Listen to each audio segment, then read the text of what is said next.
will not further influence his intelligence. When Hiranyakashipu's servants brought the boy Prahlad back to the Gurukul, his teachers Sunda and Amaka, after hearing what had happened, became very upset. Dear Prahlad, all peace and good fortune unto you. Now, kindly, do not speak lies. Just reply with the truth. All the other boys are not like you, for they do not speak in a deviant way. How have you learned these instructions? O best of the family, how your intelligence has been spoiled in this way. Has this pollution of your intelligence been brought about by you or by enemies? We, your teachers, are very eager to hear about this. So please, Prahlad, tell us the truth. I offer my obeisances unto the Supreme Personality of Godhead, whose external energy has deluded the intelligence of man by creating the distinction of my friend and my enemy. Although I've previously heard of it from authoritative sources, I'm now actually experiencing this. O Brahmanas, as iron moves automatically towards a magnet, my consciousness, having been changed by his will, is attracted by Lord Vishnu. Thus I have no independence. What? Please bring me a stick. This Prahlad is damaging our name and fame. He has become like a cinder in the dynasty of the demons. Now he needs to be treated by the fourth of the four kinds of political diplomacy. A stick! This rascal has appeared like a thorn tree in a forest of sandalwood. To cut down sandalwood trees, an axe is needed, and the wood of the thorn tree is very suitable for the handle of such an axe. Lord Vishnu is the axe for cutting down the sandalwood forest of the family of devotees, and this Prahlad is the handle for that axe.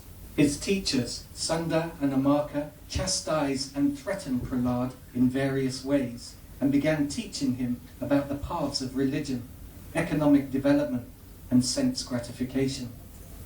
One day, after Prahlad's mother had personally washed the boy and dressed him nicely with sufficient ornaments, they presented him before his father. Seeing that his child had fallen at his feet to pay his obeisances, Hiranyakashipu seated Prahlad on his lap and began smelling his head. My dear son, for so much time you have heard many things from your teachers. Now, please repeat to me whatever you think is the best of that knowledge. Hearing and chanting about the transcendental name, form, qualities, paraphernalia and pastimes of Lord Vishnu, remembering them, serving the lotus feet of the Lord, offering the Lord respectful worship, offering prayers to him, becoming his servant, considering the Lord one's best friend, and surrendering everything unto him. These 9 processes are accepted as pure devotional service, and one who has dedicated his life to the Lord through one or more of these 9 methods should be understood to be the most learned person. O unqualified, most heinous son of Brahmana, you have disobeyed my order and taken shelter of the party of my enemies. You have taught this poor boy about devotional service. What is this nonsense? Enemy of King Indra. Your Majesty! Whatever your son Prahlad has said was not taught to him by me or anyone else. It is intrinsic to his nature. Therefore, please do not unnecessarily accuse us. It is not good to insult a Brahmin in this way. You rascal, most fallen of our family. If you have not received this education from your teachers, where have you gotten it?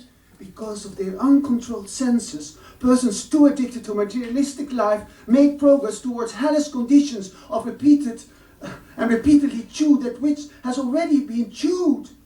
The inclination toward the Lords are never aroused by their own efforts or by the instructions of others. Take this boy away from me. He deserves to be killed, as he is the killer of my brother. Kill him! Now, he has given up his family to engage in the devotional service of the enemy.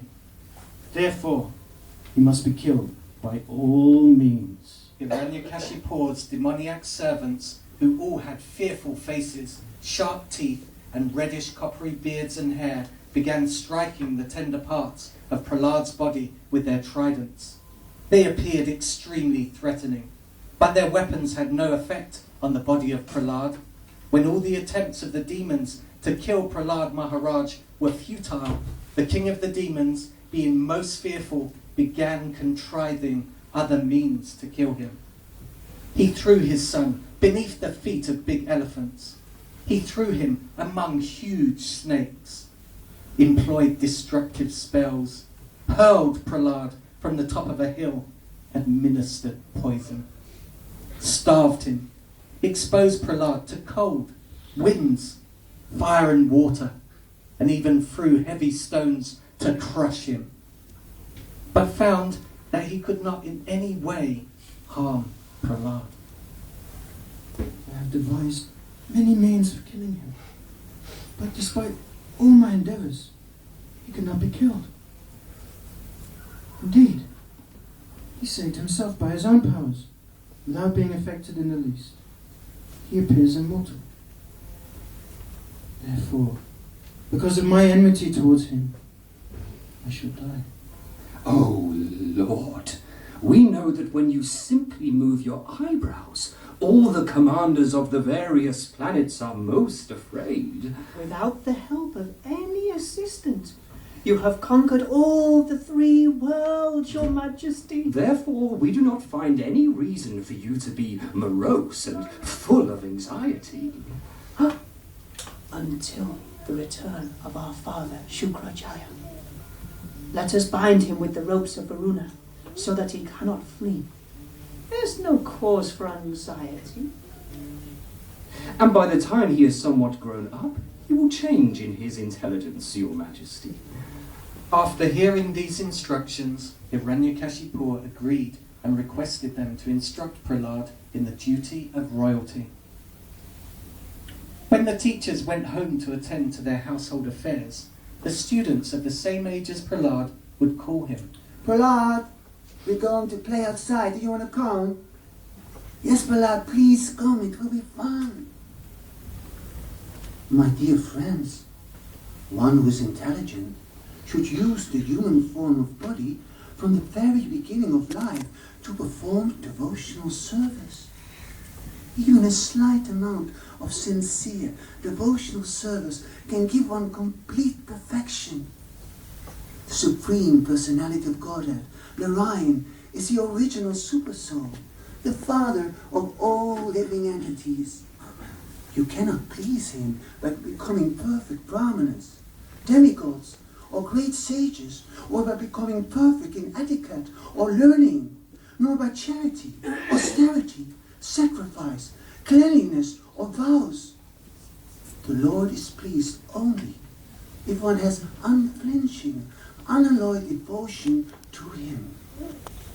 Without sincere devotional service, everything is simply a show.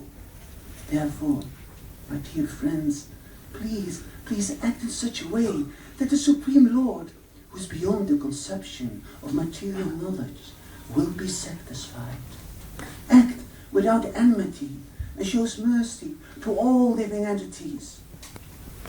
I received this knowledge, which is based on logic and philosophy, from the great sage Narada Muni. But Prahlad, neither you nor we know any teacher other than the sons of Shukracharya. How was it possible for you to hear from Narada? When my father went to Mandarachala mountain to execute severe austerities, in his absence, the demigods headed by Indra made a severe attempt to subdue all the demons in warfare. They became victorious, and the king of heaven arrested my mother. As